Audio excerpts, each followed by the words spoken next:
sow retention is the thing that has stood out. Sow retention is responsible for so much of the efficiencies in pig production today. It's an absolutely fundamental figure, and it's key to process control. Swine.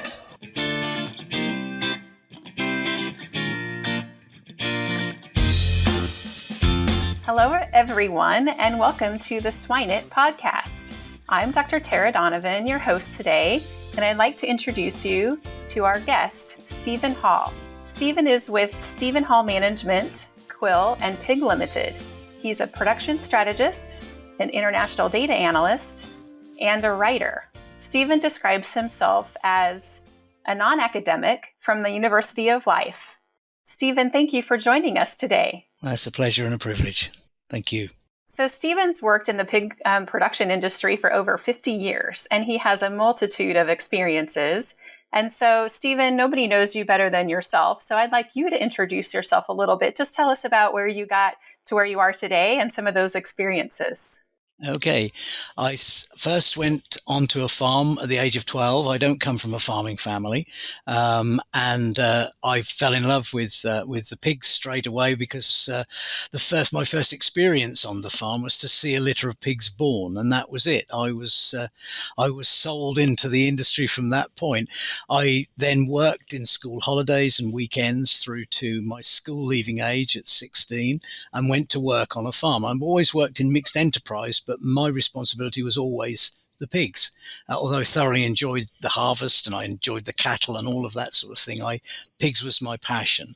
I went to farming school for a few months to get a certificate, which we need over here to impress our employers and to move through work. I then worked for my original employer for over 10 years, and in that time I met and married my wife Sue. And over the years we had a large family of 6 children, 3 boys, 3 girls. I moved about 12 years after leaving school to another job with another farming family, and I worked a similar length of time with them. Again, totally responsible for the pigs, but we were doing beef cattle and veal calves, actually open-yarded veal calves, which was interesting, and the harvest, which I always thoroughly enjoyed. With a big family and with wages the way they were then, we felt that it was time for me to look for something a bit more so that I could, really, I just wanted to bless my family a bit more, and all that was why I moved jobs. I moved into the breeding companies. I became a breeding stock salesman for a short period of time. We were obviously a good team because we were actually acquired by PIC. The company I went to was NPD, the National Pig Development Company in the UK. They were bought by PIC, and PIC, I think, sort of spotted something in me, my passion for production, and asked me if I would like to join the production team after a few months of continuing as a salesman at the time. I just didn't have to think about it. It was what I wanted to do. I ended up as a UK boar production manager, and at a time when we were moving towards the studs and AI and supplying our genetics in plastic bags, to be quite honest with you. That was a very interesting and exciting experience, and I really enjoyed that. In 98, I don't know about other parts of the world, but in 98 we really hit the buffers over here. I was working quite away from home with PIC a lot of the time, and decided I would volunteer for redundancy because I knew that would happen. I came home and I looked for work over here, and eventually an opportunity came up for me to manage a startup in pig recording software, something I'd never had any involvement with. As my job with PIC was my Monday morning desk was covered in all the off test results for the boars, each week. So I was fairly good at reading the data, but as for actually setting up recording and all the rest of it, it was not in my skill set. But again, the company who interviewed saw something and decided to give me the job, so I became overnight, really, the managing director of a startup in the UK. And it was just at the turn of the century. So there was a big fear over here that everything would go pop in the computers because of the whole time sequence thing, except for in Windows. And there were no Windows programs over here. This was my big advantage. I had a Windows program. And we went from a standing start in 1999 to recording about 75% of the UK herd, which at the time was about 400,000 sows over here. And within that, I introduced, I stopped selling the program and started an annual lease agreement with farmers, which was much more equitable for them. And I moved the system onto a central server, so we weren't charging off to every farm to support people or trying to explain things over a telephone. We could get straight into the program and help them. I managed the UK herd data for about 22, 23 years, and in fact until this year. In 2013, I left the company because I wanted to look at developing advanced business metrics. I wanted to go deeper than continuous flow production metrics, which are quite conventional. And I believe there was an awful lot of data and information hidden in those metrics that I could tease out. So the last 10 years, I've been developing algorithms to go much deeper into all the data that we have. And we possess mountains of data, and there's a lot of wealth in that data that we're not tapping into. So that's taken me through the last 10 years. And the standout thing for me really is I've developed the algorithms into something I call Gilt Watch Together, because looking at all the figures, the thing that stands out most is we need process control in pig production, and sow retention is a foundational element of process control. And so we start I start everything with the Gilt, and everything flows from the Gilt, and the success and the efficiencies all come from getting that part of the job right. I am a great believer in the sciences that are available to us as an industry. They help us to assimilate all of the opportunities that we have. The sciences, I believe, are well ahead of where we are in the day, and there are some bridges to cross there. But fundamentally, it's such an exciting industry to be. It's more exciting today. I should be 70 in a few weeks. I started at 16. Well, I started at 12, really. I'm more excited today than I was at the age of 12, seeing my first litter born, because there's just so much opportunity for us as an industry now. But we have got to work together. We've got to work with the truth, and that's what data is. Data is the truth, as far as I'm concerned. You cannot argue with it unless you corrupt it. So that's really where I'm at. That's been my journey, and as I say, I genuinely mean this. I'm just so excited to still be part of this industry. I want to keep going till I'm gone, and I hope I get the opportunity to do that. Meet AccuFast, your trusted partner in raising efficient, healthy, and sustainable pork. We're not just about genetics, we're about tailored solutions that set you on your path to success, no matter how you define it. At AccuFast, we channel our investments into three crucial pillars: our genetic offering, proprietary technology platform, and leading commercial measurement system, ensuring tangible results for our partners. Visit our website at AccuFastSwine.com or reach out to an AccuFast customer success rep to discuss how we can help you create the future you've been working towards. AccuFast, the best way to predict the future is to create it. Well, I love your optimism. That's wonderful to have somebody who's been in this kind of tough business a long time and still be so excited about it. So that's great. And I hadn't thought about Y2K for a while, but I do remember the company that I worked with, we were worried about all of our production data at Yes. that time. And of course, all of our farms, just things not working like generators and et cetera. So I do remember that time. I was deep into production and a vet in the field at that time. Yes. So that's an interesting thought back. So I want to learn a little bit more about this pig production philosophy, this design called Gilt Watch Together. And from what I understand, it's, this is my interpretation. So you tell me if this is how I should think about it. But it's kind of the gilt and her longevity in the herd, her production capacity for her whole life and her progeny as a lifetime concept, right? So her whole, Yes, yeah. From her birth to her end of life. And so then you look at kind of the economics of the whole herd and all of those females. Yeah. That's kind of the concept. Am I right there?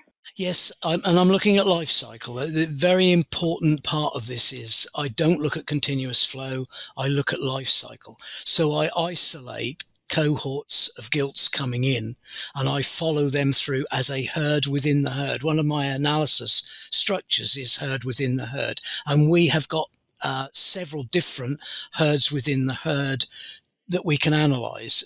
For instance, you've got people use service targets. I don't know what they're like with you over there, but with here, we had a philosophy of service targets. So you serve to farrow a certain number of animals, and whatever your farrowing rate is doing, you hit your service target relative to your farrowing rate. That actually creates a ghost herd within the herd. And it's very easy to pick that herd out when you look at cohorts of animals and you follow them through. So you could put 1,000 sows down, 1,000 gilts in, run them through, and suddenly you find your herd is now 1,250 animals, and you're producing less pigs weaned for the 1,000 sows that you wanted in the first place, and you're finding that you're running statistically 250 sows that are doing nothing all year round. They're not the same animals, but they are a herd within the herd, and you can imagine the economic implications of that. So the cohort is key to what I'm doing, is isolating exclusive groups of animals and then following them through. And it's been 10 years. So I've learned a lot over that time, from where I started to where I am today. It's just been, a great adventure really to discover what's going on underneath that continuous flow metric that we go to. I mean, I've literally got no time for anybody who talks to me about their pigs weaned per sow per year. To me, that figure is meaningless, because it's made up of two figures. It's made up of the litters per sow per year and the pigs weaned per litter.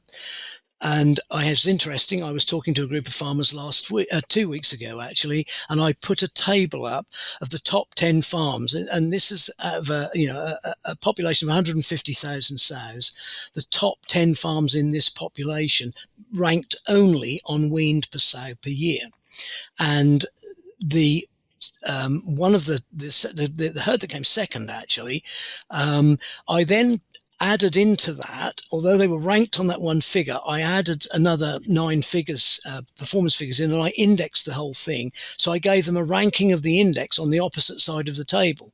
And the herd that ended up second dropped well down the list. 3 of the top 10 dropped right out of the list, down as far as ranking 50 when you looked at the whole performance. And in the case of the second farm, somebody kindly pointed out to me that she'd weaned more than she'd had born alive per sow per year. And the point there is that there was a compromise in the recording of the litters per sow per year. Animals were getting weaned earlier, so they were increasing the litters per sow per year, when in effect that meant that they were weaning more than they were having born, because of that single 2-figure calculation. So that really lifted the lid on everything for me, and I went after the truth within the data, and that's what I'm doing. And as I said, sow retention is the thing that has stood out. Sow retention is responsible for so much of the efficiencies in pig production today. It's an absolutely fundamental figure, and it's key to process control, and it's very, very important. And the context I look at this through is the 3 E's. I look at the economic implications of what I'm looking at. I look at the ethical implications of it, the animal welfare effects and all the rest of the way we manage our animals. And I'm looking at the environmental impact, the efficiencies there as well. I look at efficiency and I look at responsibility within that context of the 3 E's. I think the 3 E's that you talk about is really interesting, and I have a couple of questions regarding that, a little bit more global. But first, you got my interest thinking about really down to the sow level and this herd within a herd. And I wondered what the difference, maybe a batch production system might alleviate a little bit of that. Do you have experience with a batch farrowing system? Yes, I do. And I also have that in two dimensions. One, it's batch production. So we're looking at 3 week, but I'm also looking at single parity herds as well. So you bring all the gilts in and then you lock down the herd. That's it. We don't bring anything else in. It's a characteristic of outdoor production over here because we tend to move sites every 2.5 or so years in rotation. So we just have a herd sitting there for that length of time, and we take them, what's left of them at parity 6, they're culled out, and all the equipment is moved on to the next site, and another group of gilts come in. There is very little difference in the continuous flow metrics of herd production between continuous flow and single parity. There are the same problems with sow retention, and because within that there's still mixing between sow groups, service groups, that we see all the same pressures really, and I don't see any advantages in actual production performance with single parity animals, and I don't see any particular improvement in production performance in batch farrowing, except that it can help the work schedules, and so the improvement comes through a better working schedule for the farm staff. But it's not necessarily, a direct physical response to just going into batch. Batch helps the workforce more than it helps the pig herd, if that makes sense. Going back to herd within a herd, everybody has, whether you're weekly, your 3 weekly or your 5 weekly batching, you will have herds within the herd that are in fact your service groups. So in a weekly production, if you're 4 week weaning, you've got 21 service groups. If you're 5 week weaning, you've got 22 service groups. And I run a report that looks at those herds on a monthly basis, and I update it for certain people who want it. So what you get in that report is you get your 21 herds, if you're weekly production, in detail. They are ordered by parity. They are then highlighted by performance. And so when you go through that, you've got a complete map of your herd in 21 separate little herds within the herd. And if you think about it, the most important date in a sow's calendar is her next service date. If she's pregnant, then the most important date you are working towards is her next service date. And you're managing her through to that next service date. And you want to bring her to that in the right condition to go on and have another production cycle, or you're going to cull her. If you're going to cull her because you're using elective culling within your management strategy, then you can start to line up the gilts to come in, the gilt to take her place, and therefore within the groups the gilts you want to come in.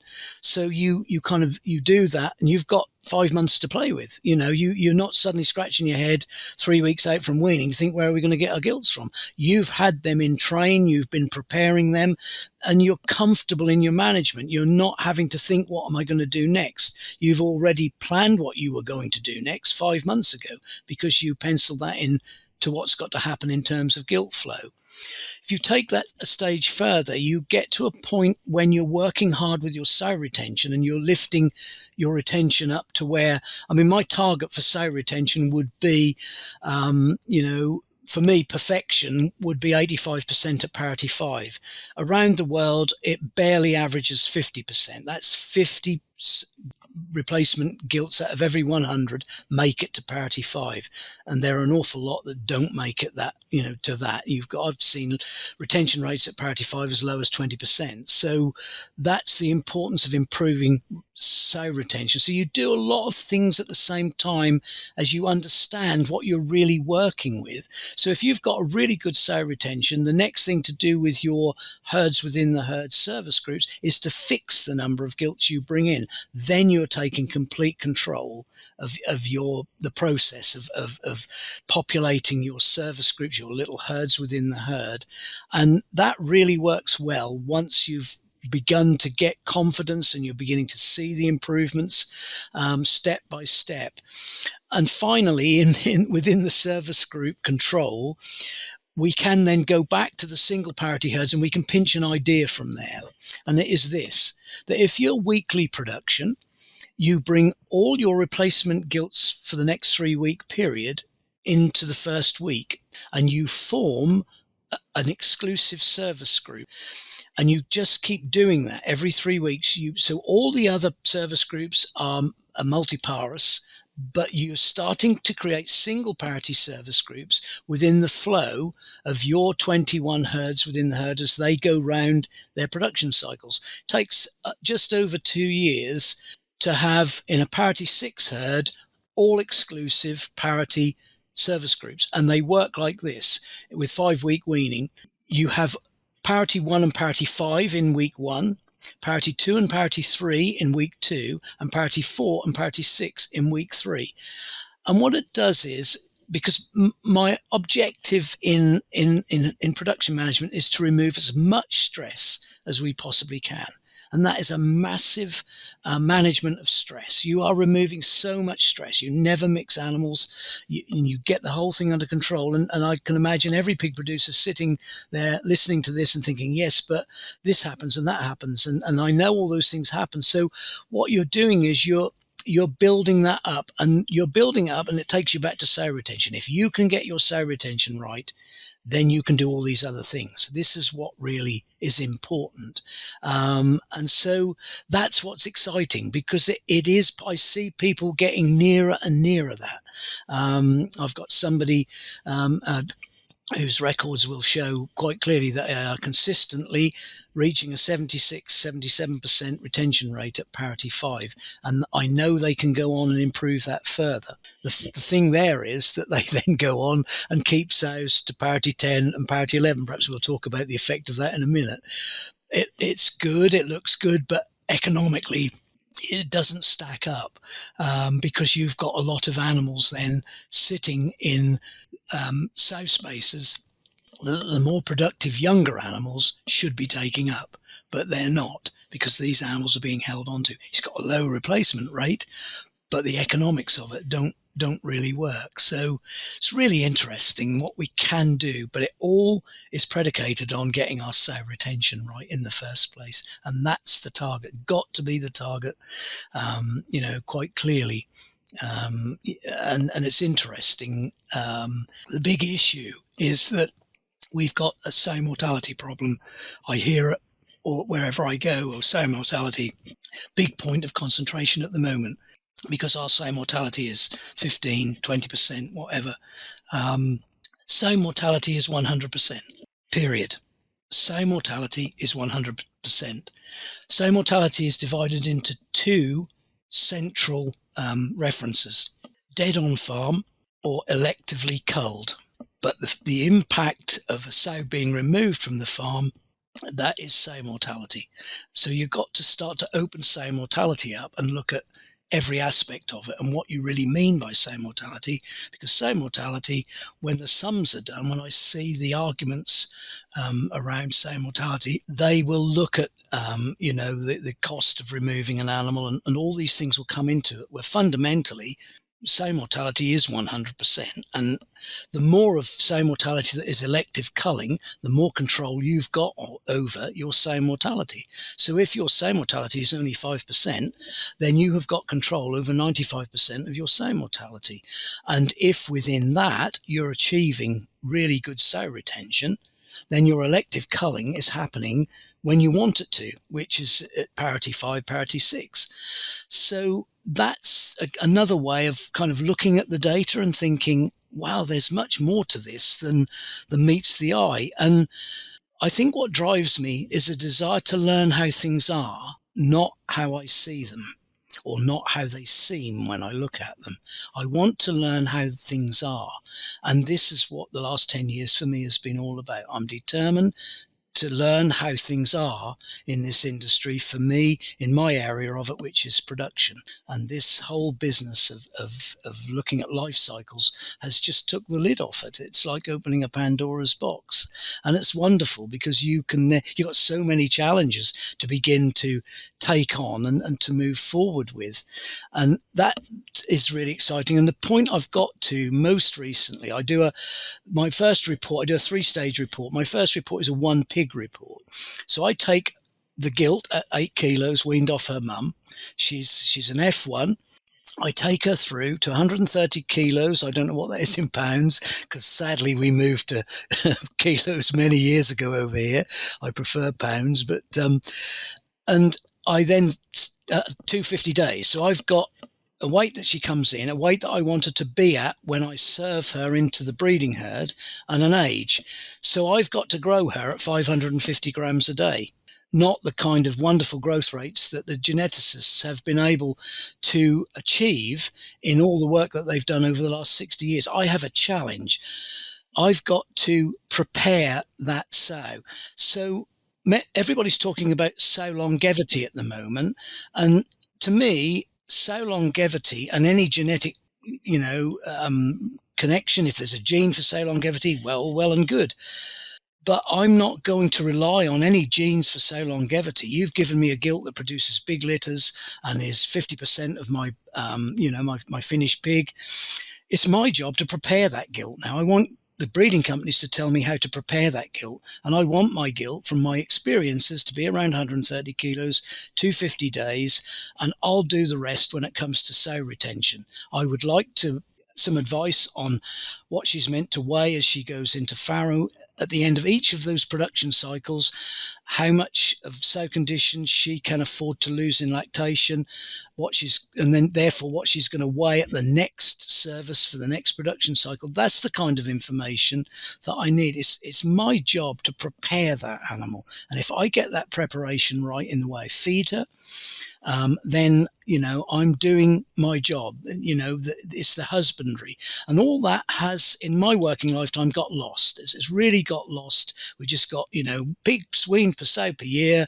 I've got an FCR of this and a daily gain of this, and I'm cooking on gas. And the trouble is, what's left for the stock people to do? There's no art and craft anymore. There's no understanding at that level. And it's interesting. If I go back to the start of my working life, I learned off men who probably started their working life now relative to my age 100 years ago. So they were giving me all this old stuff that they'd learned from their dads, and you can see, and some of it actually still carries.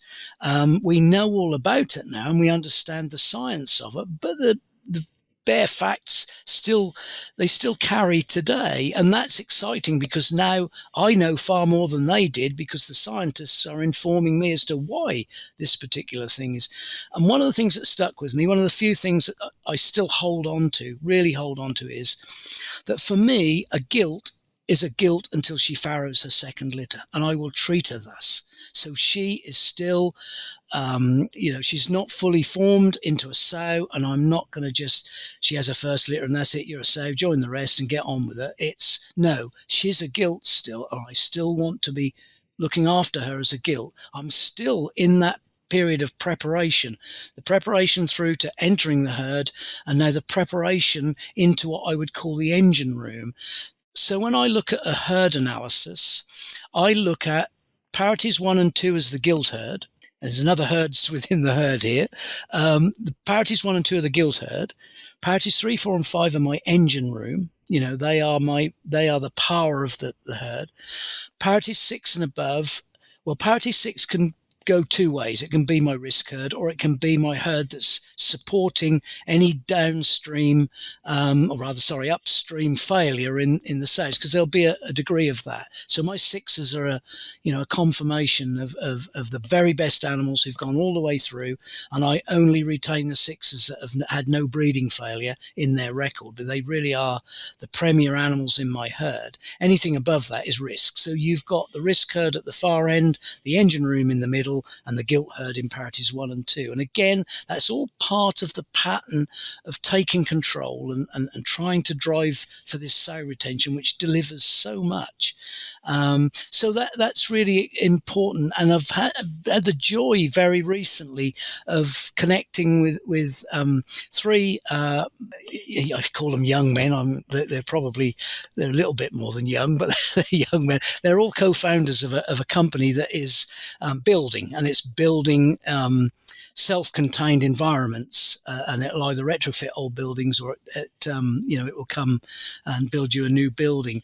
And we just swapping. I speak to them every Thursday evening. We link up, we have fun, but we're sharing ideas. Bit like the old boys when I started out, were sharing ideas with me, sharing their experience. And I love acronyms, so I've called this thing that we're doing, I've called that LEAP, because it's a learning, exchange, asset partnership. In other words, we're exchanging our learning. I'm learning a lot off them about biosecurity and this kind of thing, and how we can really control the environment within the house. And it's so I'm sharing my assets with them, they're sharing my assets with. That's the partnership. There's absolutely no financial connection in any shape or form. It is just one of sharing experience from our lives in the and they're much cleverer than I am anyway, so I'm probably getting the advantage in this particular exchange. But even in that, the excitement that I feel when I think, okay, so we can stick a building down now, we can stick it on a slatted floor, we stick it over a slurry pit, and suddenly the world opens up again. And I was on a farm in Scotland just a few days ago with a young man who wants to do his own research and development. And that was weaning day, so we'd walked around, we'd looked at the weaning. I'd made some comments about the way they were weaning. I prefer to wean whole litters. I certainly like to see pigs sexed fairly early on into male and female. They were doing neither. They were doing smalls, mediums and largers, and they were all together. So we had the conversation. Then we went to this room that he's building at the moment. So he's got a slatted floor, lovely insulated, and it's just a shell. It's going to be a farrowing shed. And I suggested these couple of thoughts to him. I said, you've got a wonderful opportunity here. You could actually make this a dual purpose shed, because we'd been in the flat decks for weaning and looking at the latest weanings going in.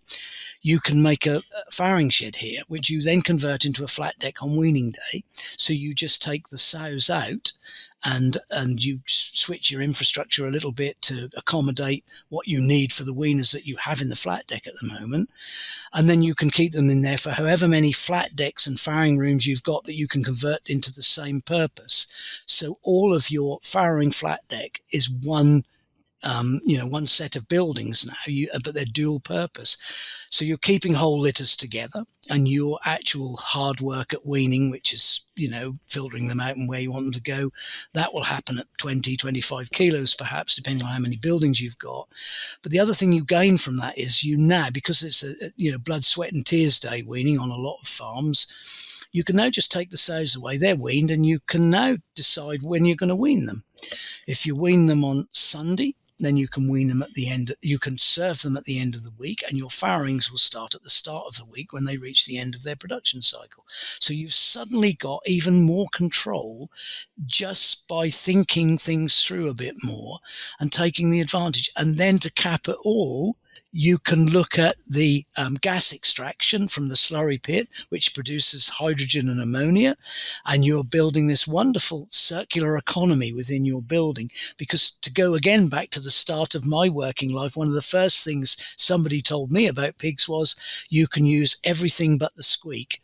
In other words, every part of the pig is recyclable in one way or another. And now we're looking at the waste from the pig, the muck, and we're looking at making that part of our circular economy of the business of pig production. So it's just, probably people think I'm daft, but that's what is exciting. We are in an exciting industry, despite, and I have to be honest, I've been through several cycles of downturn and the pain of that. And I took redundancy along the way as part of that. I do feel the impact of that, and that's hard. But I would throw into that, though I'm a one-man band, these last 10 years have been the hardest 10 years of my working life, and they have cost me the most, on more than one level. But that is part of the nature of the industry we're in, and obviously this time around, a lot of people have got out. A lot of family farms have either been gobbled up by the integrators, or they've gone. It's part of the life that we live. So it marks the character of people in this industry. And that's also very, very much part of my passion for the industry. It's a wonderful community of people to work in. From the cleverest scientists to the young people just starting out on the farms. There's something vocational about the people, the majority of the people in this industry. And that's kind of special. That's kind of precious in a lived life, and I've had a privileged life and all the way through.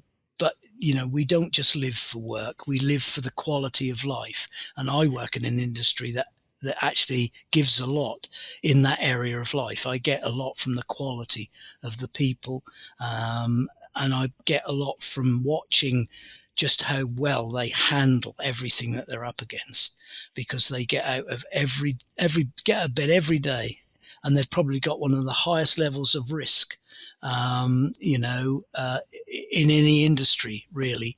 It's so unpredictable. It's so uncertain. They face more uncertainty than most industries. So they face challenges which I think make people, actually. They develop those people, and that's where that quality of person in the industry really comes from. So that's really exciting. That's just wonderful. I waffle on a bit. You'll have to stop me. No, you're great. You touched on most of the things that I wanted to chat about. So it was perfect. You didn't. Right. I didn't do any work. So I want to talk just a little bit more about the very last topic, and it's about kind of the passion and the tenacity of pig producers, and I think of people in agriculture. Maybe if you even widen that. And my husband is a dairy veterinarian, and so he and I have had conversations just about the toughness of people and people that are involved in ag, and all of the trials that they go through. And so, how can we as professionals and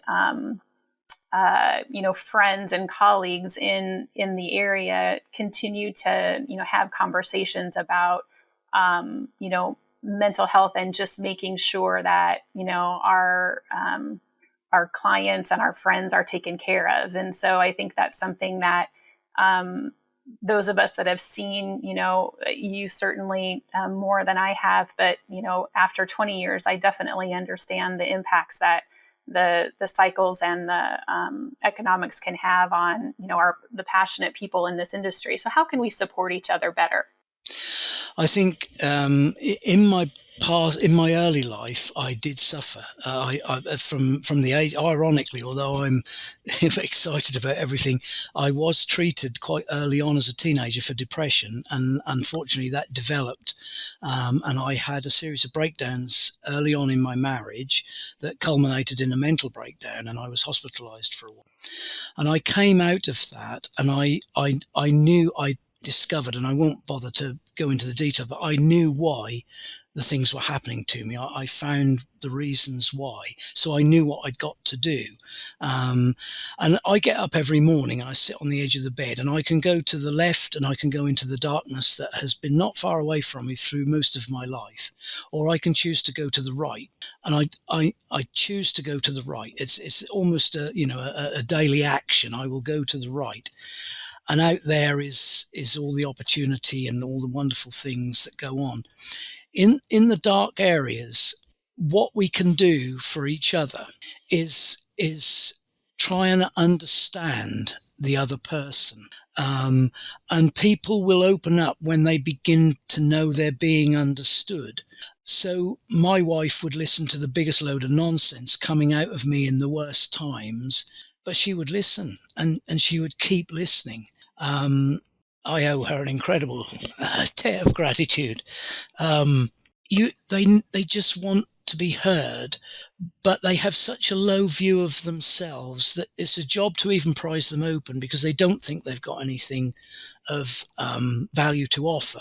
And when you're struggling as a farmer, sometimes the struggles confirm how you feel about yourself, which isn't actually true. And so our job is to say that, what's happening isn't you. Deep in your heart, you're a farmer because that's what you love. That's what you love to do. We're often people who can't, we don't express very well, yet we have wonderful ideas and we can innovate. But you have to draw that out. There's a lot of introversion, I think. That's the predominant temperament in farming. Get them together and you get the extrovert, but they work on their own so much that tends to emphasize the introvert in a person. So it's the connection. We've got to make connection, and listening is the first part of connecting. And that's really important to the person who's really struggling, even if that means sitting in silence. If you're prepared to sit in silence with somebody, they know you care. And it goes that deep.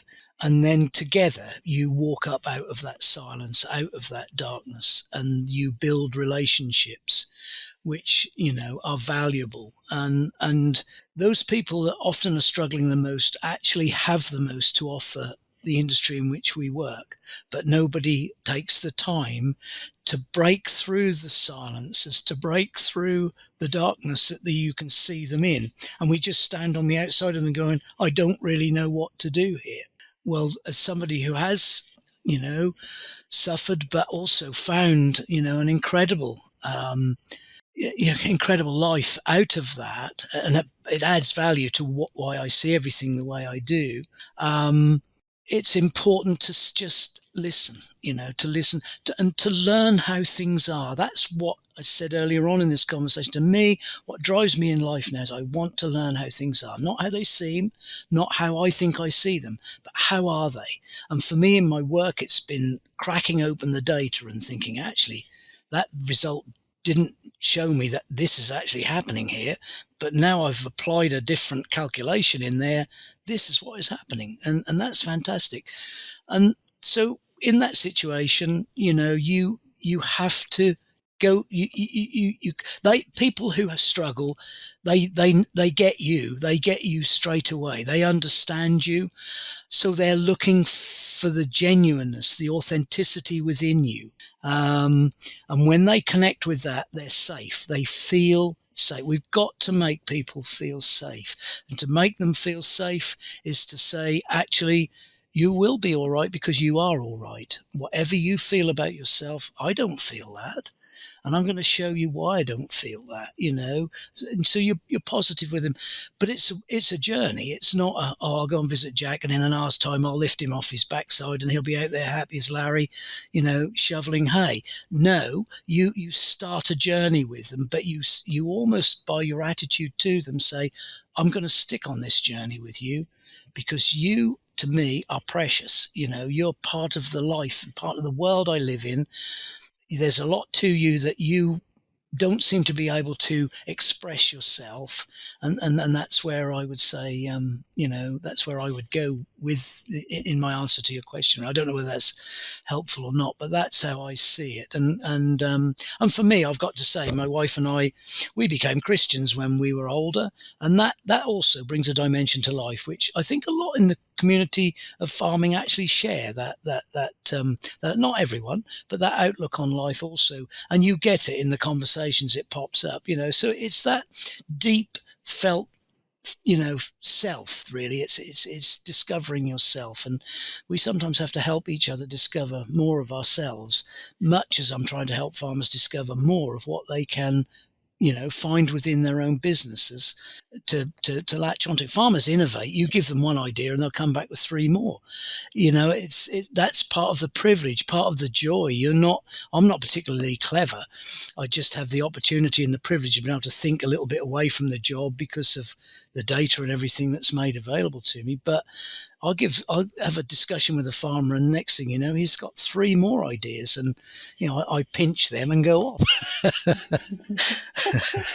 I agree with you. I mean, I've been around, my grandfather was a farmer, my dad was a farmer, and farmers all my life, and they're very innovative. And so the Yes. ideas and the innovation, we don't have to bring to them because they have it. We have to be their support network, both in business as well as a personal support.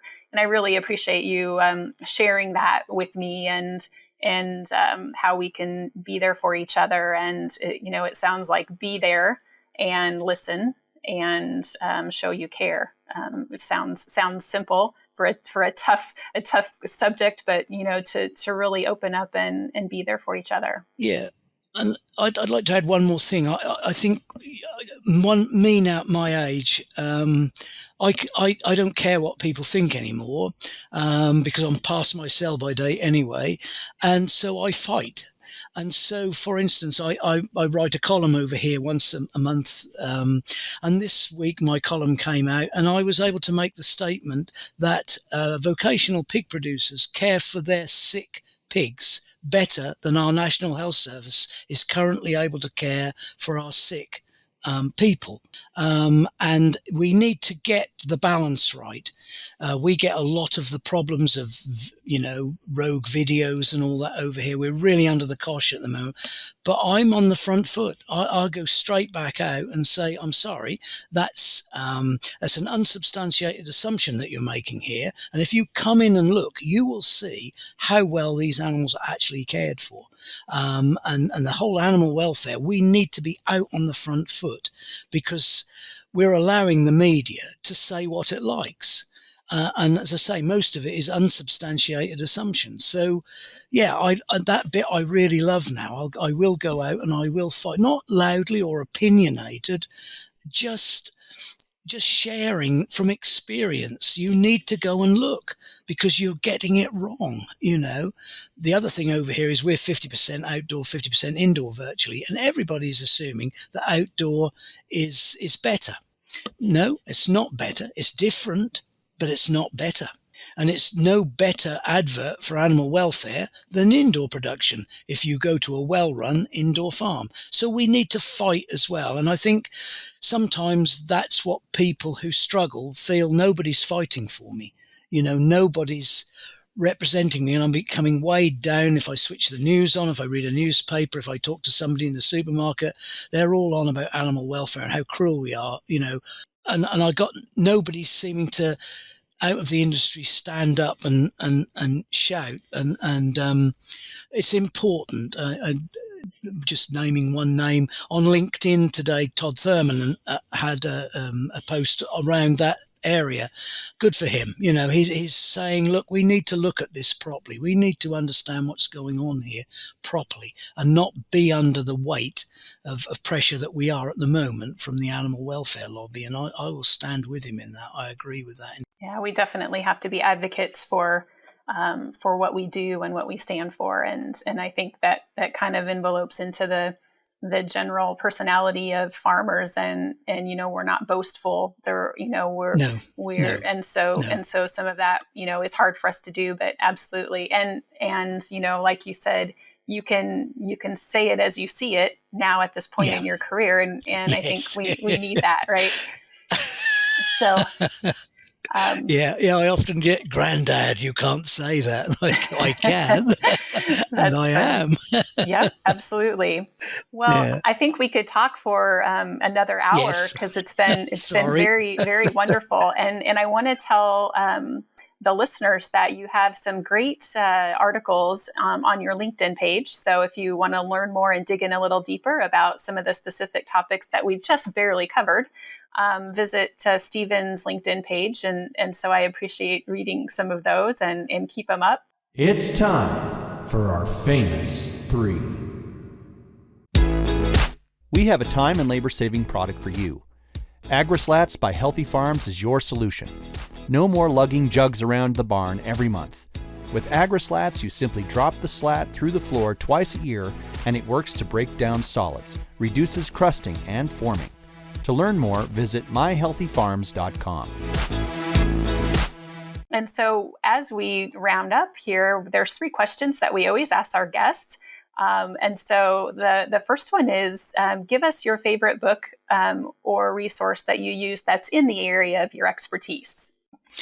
A book that has really helped me is, I was never the brightest boy at school, but it helped me understand what we're up against and what every farmer is up against. It's called Radical Uncertainty. It's written by two economists, one of who was the governor of Bank of England. John Kay is an economist, and Mervyn King was the governor of the Bank of England. They wrote a book 5 or 6 years ago called Radical Uncertainty. And it really does help you understand risk management and get your whole mind thinking about risk management. And to be honest, it's one of the main elements of farming. It is risk management. And so you learn to work out what you can manage and what you can't manage.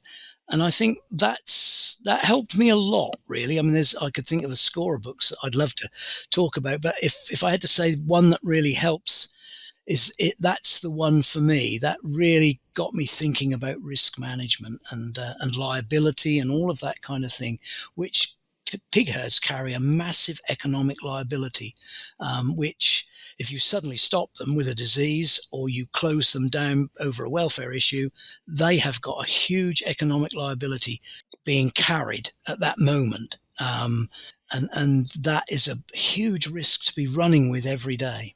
So that's a good book to look at. Yeah, no, I appreciate that. And how about your favorite book or resource outside of ag? Well, I have the only book that I read every day, and it's annual. It goes right. So it's a book of daily readings, basically, and it's by an old guy who died many, many years ago called Oswald Chambers. It's My Utmost for His Highest. And I read it, and there's always something new every year on the page that I'd read last year and didn't get when I read it last year. So, anybody who finds something that inspires them, and that's a choice. So I can't impose that choice on anybody. But I would say find something that gets to your heart, that engages with the whole of who you are. Look for a book, talk to friends. They may have their own suggestions. Talk to people about you. I think your question is a wonderful question. And maybe my recommendation is go and ask everybody else the question that I've just been asked. What is the book that you would choose? And you will get a list of inspirational books. It's not, not the funniest book I've read or, it's the books that inspired you to be a better person, really. I think that's where Yeah, absolutely. And I like the daily reflection as well. And so the last one, Stephen, is to share with us an attribute or characteristic that you feel professionals have that puts them apart from other people. I think where you've got professionals who are, clearly focused, I think that's the key. I think I use the word focused in focused strategic precision husbandry, because focused is a word that was applied to people like Charles Darwin, who they focused on a specific subject. They weren't polymaths. They went as deeply into the subject that was closest to their heart. So when you find professionals that are passionate about what they do, and you get to know them and you realize they are completely focused, these are the people that leave something in the world when it's their time to go. And so, these people, there's a massive legacy left in this world from people who were focused in what they were doing. So in the professions, whatever they are, it's those people that that sets them apart from everybody else. And that's really important. My biggest contention in my industry is with sales and marketing. At all times, really, we are overpromised so much, and yet within the promise is real promise. But it's often the work of the scientists that's being tarted up and pushed out too soon. And that's it's those that are focused, really focused. They're the people that leave something in this world. I think those are great thoughts to end with. I so much have enjoyed meeting you and visiting with you, and I can see the passion on your face. and your excitement for our industry. And so I appreciate your time. Again, thanks for listening. This is Stephen Hall, and have a great day. Thank you. Thank you very much, Tara. Really appreciate that.